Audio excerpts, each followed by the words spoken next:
Hi there everyone, this is Kim from Expression Artworks. So I have this wood block that I'm going to be using for a shelf sitter today. I'm using folk art chalk paint in vintage Victorian, and I'm giving it actually 2 coats. The one coat was nice, but it was a little bit translucent and I wanted it a little bit deeper. So after I had painted the surface and the sides, I went back and I gave it a second coat. I left the sides just as is with the one coat, but I went back and did a second coat on the surface. And then I thoroughly dried it, especially whenever you're adding something like transfers or anything like any other material. As I'm doing today, you want to make sure your surface is fully dry. Today's like a little bit of a mixed media because not only am I adding transfers, but I'm adding some fabric as well. And then I just took my white acrylic paint. You can use any type of paint. As with this, I'm using chalk and acrylic paint, but you could use all chalk, you could use all acrylic. Really, it's totally up to you. And I just took my chippy brush and I just went back and forth. No rhyme or reason. Some areas were a little heavier and some areas were lighter, just to give it a little bit more something, a little bit more character to the piece. And I knew some of it would be covered anyway because of the transfers. And again, I had to make sure I fully dried the surface so your transfers stick properly.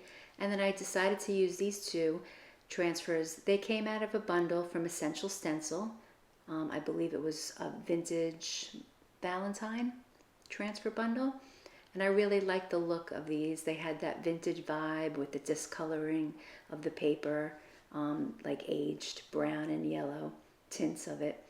And I also liked the floral and the scripted lettering, the little bit of crackling. So I decided to put that on an angle. And then the other transfer that I'm applying right now, that was more like of a stamp of a couple leaning into each other. But again, it had that same discoloration. It had the floral. So I just thought they really tied in nicely together. I think it even has a little bit of script in there too as well.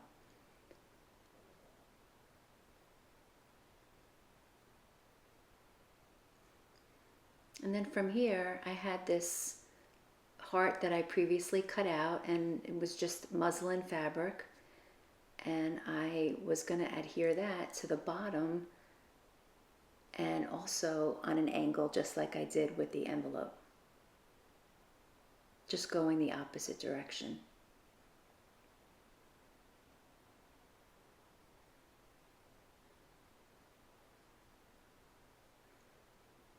Then I had this really nice lace trim, which was also like in an ivory color that went well with the color of the transfers.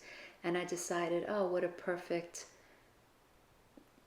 little add-on to put on in that top corner there. And the glue that I'm using is Type Bond Quick and Thick.